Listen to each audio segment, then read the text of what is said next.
ধৈর্য আর কঠিন পরিশ্রমই পারে মানুষের স্বপ্নগুলো বাস্তব করতে। হ্যালো এভরিওয়ান, আসসালামু আলাইকুম। আপনারা সবাই কেমন আছেন? আই হোপ অনেক ভালো আছেন। আলহামদুলিল্লাহ, আল্লাহর অশেষ রহমতে আমরা অনেক ভালো আছি। প্রতিদিনের মতো আজকেও আমি আমার ডেইলি ব্লগ তোমাদের সাথে শেয়ার করব। আজকে আমি আমার হাতে যেই ব্যাংকটা দেখতেছেন, এই ব্যাংকটা আমার হাত থেকে পড়ে ভেঙে গেছে। আর এই ব্যাংকটাকে আমি একটা নতুন রূপ দিব, আর সেই জন্যই তোমাদের সাথে এটা শেয়ার করতেছি। আমি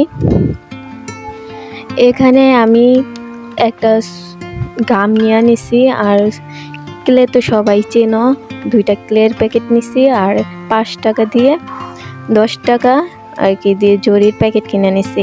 এই মাত্র 30 টাকা দিয়ে এটাকে আমি নতুন একটা লুক দিব। আর আমার ভিডিওটা হয়তো বা সম্পূর্ণ দেখলে আপনারাও অবাক হয়ে যাবেন যে মাত্র 30 টাকায় কীভাবে এমন সুন্দর একটা ফুলদানি আমি বানিয়ে ফেললাম। যে কোনো কাজ আমরা যদি ধৈর্য আর পরিশ্রম দিয়ে করি, তাহলে ওই কাজে সফলতা আপনি পাবেনই, ওর একটা ফল পাবেনই। বলে না যে ধৈর্যের ফল অনেক মিষ্টি হয়, ঠিক তেমনি আপনি ধৈর্য ধরে কোনো কাজ করলে কাজের শেষে দেখবেন ওইটার রূপই অন্যরকম, বা ওই থেকে আপনি অনেক কিছু পাবেন।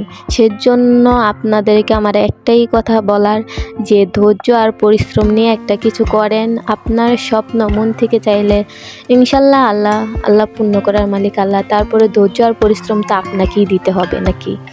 তো এই জন্যই বলতেছি যে ধৈর্য আর পরিশ্রম নিয়ে একটা কাজ করলে কাজে আপনারা ইনশাল্লাহ সফলতা পাবেন। মাত্র দেখেন, আমি 50 টাকার একটা ব্যাংক পরেই ভেঙে গেছে। ওই ব্যাংকটা আমি ফালাইয়া না দিয়া ওইটা দিয়ে আবার ব্যবহার করার উপযোগী কইরা নিতেছে, মানে একটু পরিশ্রম আর একটু বুদ্ধি খাটিয়ে কাজ অনেক সহজ উপায়ে করাও যায়, প্লাস টাকাও বাঁচানো যায়। আমার আরেকটা ফুলদানি কিনতে হলে হয়তো বা আমাকে আবার টাকা খরচ করতে হতো। তো মাত্র আমি 30 টাকা ব্যবহার করে যদি আমি এমন একটা 500 টাকা দামের একটা ফুলদানি বানিয়ে ফেলতে পারি, তাহলে আমি কেন কিনতে যাব? সেই জন্যই আমি এই ফুলদানিটা নিজের হাতেই বানিয়ে ফেলতেছি। এটার ভিতরে আপনারা চাইলে আপনাদের মন মতো ফুলদানির ফুলও রাখতে পারবেন, চাইলে কলম বা পেন্সিল, অনেক কিছু থাকে না এলোমেলোভাবে পড়ে থাকে, সেগুলো আপনারা রাখতে পারবেন। এখানে প্রথমত আমি কেলোগুলো বলের মতো গোল গোল শেপ দিয়ে নিছি। এরপরে ওগুলো আমি আস্তে আস্তে এর উপরে লাগাই দিচ্ছি। এখানে আমি হালকা পরিমাণে গাম দিছি, গাম না দিলেও হতো, যেহেতু এটা ক্লে, এটা ওটার সাথে যেহেতু এটা আঠাটা, ওটার সাথে এমনি লেগে গেছে। এজন্য গাম ব্যবহার করলে একটু ভালো হয়, যেহেতু এটা আমরা অনেক দিন ব্যবহার করব। আর ক্লের কাজটা সাথে সাথেই করতে হবে, যেহেতু এটা নরম। এখন যদি আপনি ব্যবহার না করেন বা এখন যদি কাজটা সম্পূর্ণ না করেন, পরবর্তীতে করতে গেলে এটা শক্ত হয়ে গেলে হয়তো বা জরিগুলো আর লাগবে না।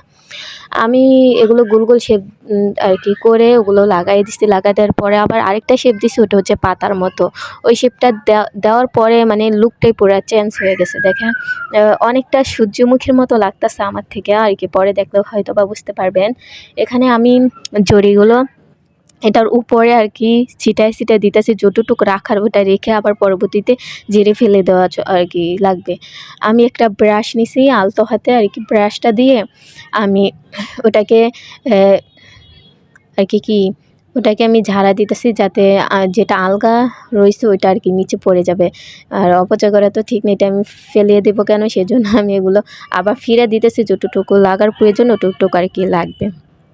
লাগার পরে আপনারা চাইলে একটা ব্রাশ বা হাতের সাহায্যেও ফেলাইতে পারেন, সুন্দর করে ফেলাইয়া দিবেন। আর দেখেন আমি কিন্তু এটা নিচেও অনেকটা পাতার শেপ দেওয়া ছিল আগেরই, আর ওটার উপরেও আমি কিছু গাম দিয়ে আরও কিছু অ্যাড করে দিলাম, যাতে ওইটা দেখতে আরও বেশি আকর্ষণীয় মনে হয় বা ভালো লাগে। আর এটা বিশেষ করে রোদে অনেক ঝিকমিকে বা অনেক আকর্ষণীয় লাগছিল। ওই সাথে আমি রোদে একবার পার করে দেখছিলাম যে অনেক সুন্দর হয়েছে। আর তারপরে এটা শক্তর জন্য আমি রেখে দেবো না, আপনাদের জন্য শেয়ার করার জন্য আমি ফুলগুলো রেখে দেখলাম যে কীরকম লাগে। সত্যি অসাধারণ। আমি যেহেতু এটা ফেলেই দিতাম, কিন্তু আমি না ফেলে এটা আমি আমার বুদ্ধি আর পরিশ্রম দিয়ে এটাকে আমি সুন্দর একটা লুক দিয়ে দিছি। যদি আপনাদের কাছে আমার এই ভিডিওটা ভালো লাগে, প্লিজ একটা লাইক দিয়ে আমার পাশেই থেকে যাবেন। আর এমন এমন সুন্দর ভিডিও পেতে আমার চ্যানেলটাকে সাবস্ক্রাইব করে আমার পাশেই থেকে যাবেন। ইনশাল্লাহ আমি চেষ্টা করব ভালো ভালো ভিডিও উপহার দিতে। আর আজকে আমার ভিডিওটা এই পর্যন্তই। নতুন আরেকটা ভিডিও নিয়ে আপনাদের মাঝে আমি আসব।